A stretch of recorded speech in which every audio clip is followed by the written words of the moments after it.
دا وزه د اسماء بیا د الله تعالی نمونه دوه قسمه دي یو ته اسماء وي دویم ته صفات وي اسماء هغه نمونه ته وایي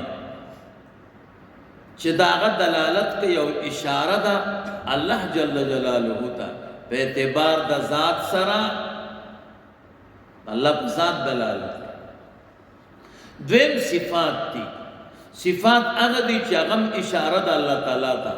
او په اعتبار د صفت د اوصاف د ذات نه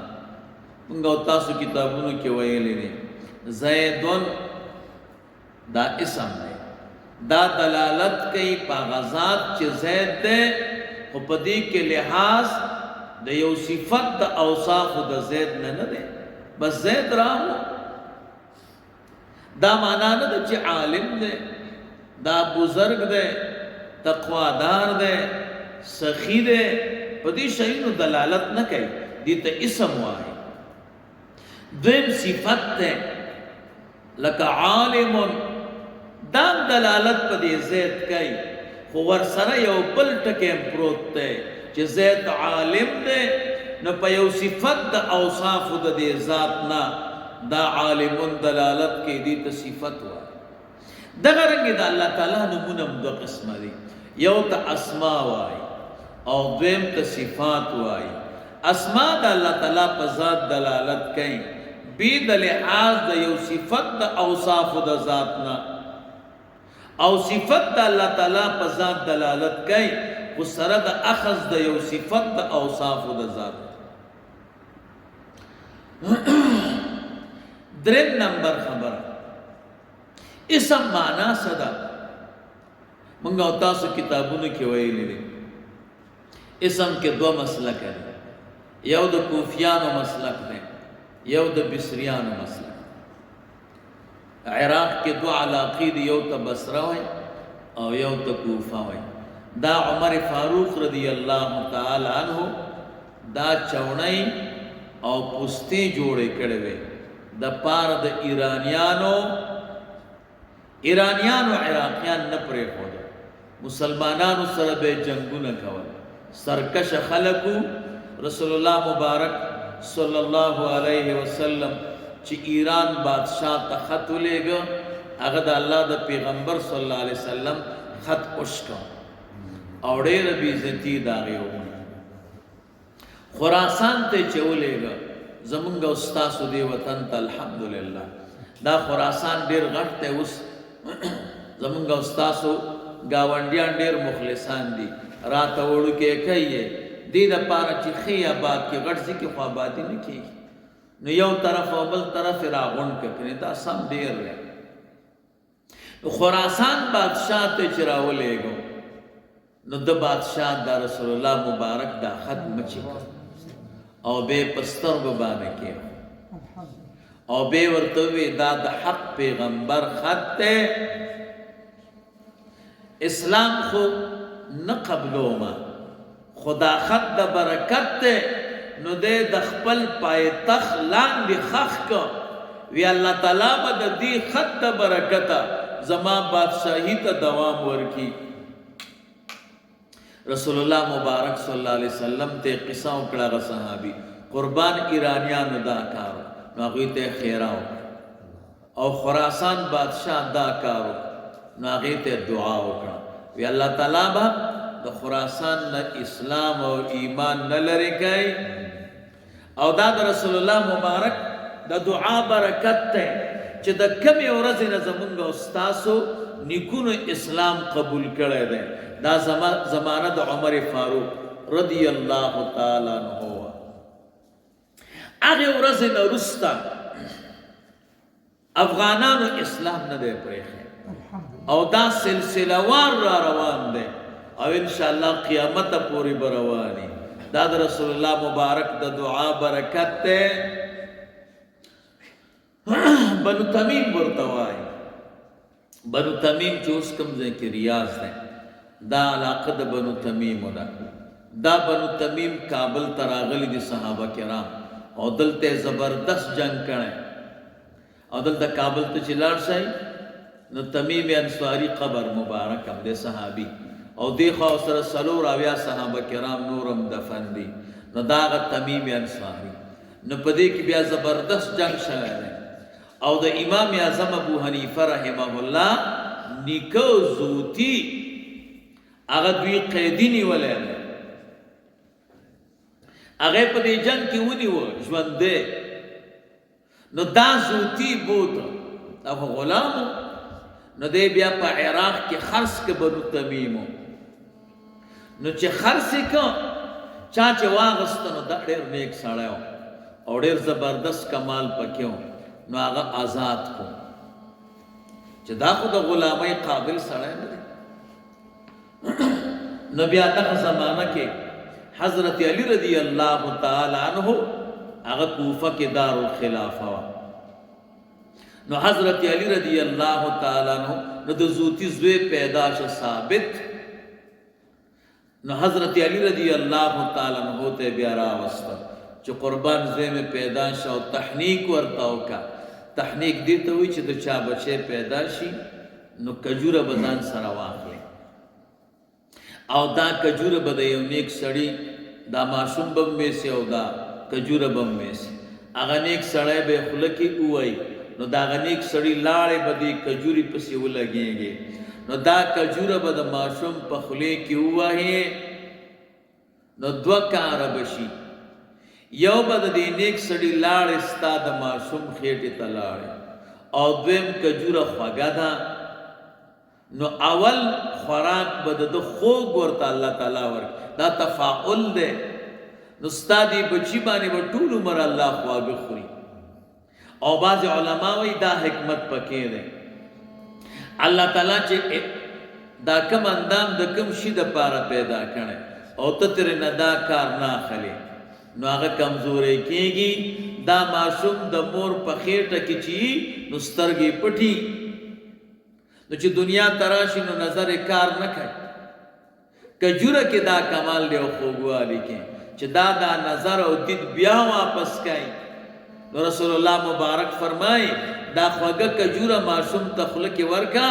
چې د سترګو دا طاقت بیا راشي. دیو جن رسول الله مبارک فرمای چې که تاسو روژه ماتوئ نو په اوبو یا په کجوره باندې. علما په هغې کې دوه حکمت وایي. یو دې ته اشاره ده چې روژه ماتي کې ډېر تکلف مه کوئ. دا شی راوړه دا ستا به وس وي خو خواته همسایه به د فقیري او مسکین به هغه به دا دومره سودا نشي راوړلی نو زړه به یې خفه شي. او مدینه منوره کې اوبه او کجورې خو ډېرې دي نو اسانه کار کوئ. او دویم حکمت پکې دا دی چې سړی روژه کې نو د سترګو دیدي کمیږي او خوږوالي کې دا کار دی چې د سترګو دید بیا واپس کوي. نو رسول الله مبارک فرمایي روژه په کجوره ماته کوي. دې روژې چې ستا د سترګو نظر کم کړی نو کجورو سره بیا واپس کېږي. نو غرض میں دا دے ثابت صاحب تا حضرت علی رضی اللہ تعالی عنہ تحنیک کا او بے ورطا دعا اکڑا خدایا دا دی زودی دا دی بچی ثابت پا اولاد کے دا سے بچے پیدا کا چستا دا دن خدمتو کی. نو اللہ تعالیٰ ورطا امام اعظم ابو حنیفہ رحمہ اللہ پیدا کا. نا غزکوئی ویزد حضرت علی سے دعایم. نو دلتا دیس مسلمانانو مرکزو نو ایرانیانو بورانے کو نو عمر فاروق رضی اللہ تعالی عنہ ورتا دا دعا چوکی جوڑ اکڑے حوزی ورتوائے چوکی ورتوائے کستی یو تے بسروی او دویم تے کوفوی. دا بیا دا علماء او د دین یو زبردست مرکز بیا خاص کر کوفه. نو د بصری علماء شوافع دي خان هغه د امام شافعی رحمه الله په مسلک او د کوفی علماء هغه احناف دي هغه د امام اعظم ابو حنیفه رحمه الله په مسلک. نو په دې نحوه کې د بصری د علماء او د مشر او د استاد نوم امام سیبوی رحمه الله او د کوفی د نحو د علماء او د مشر نوم امام کسائی رحمه الله. امام کسائی رحمه الله دا د هارون الرشید صاحب استاد او امام سیبوی رحمه الله دا خو زبردست عالم نو د امام کسائی رحمه الله سره یو بیا به بحثونه کول نو یو ځل مناظره راغله په دې قول د عربو کې كنت اظن ان العقرب اشد لسعه من الزنبور فما وجدته الا اياه الا اياها وجدا الا اياه دک الا اياها اور تلخ کلامی مراغلا نو هارون الرشید خو نیک بادشاہ هغه تاسو په ډېر سره خپشوي تاسو فیصله بزنه وکړه هغه وخت کې کتابونه نو قبایل د عرب روغ وخته او ورته دا دواړه علما په دې مسله کې اختلاف لري تاسو فیصله وکړئ تاسو لغت کم یو ده نو ملکانان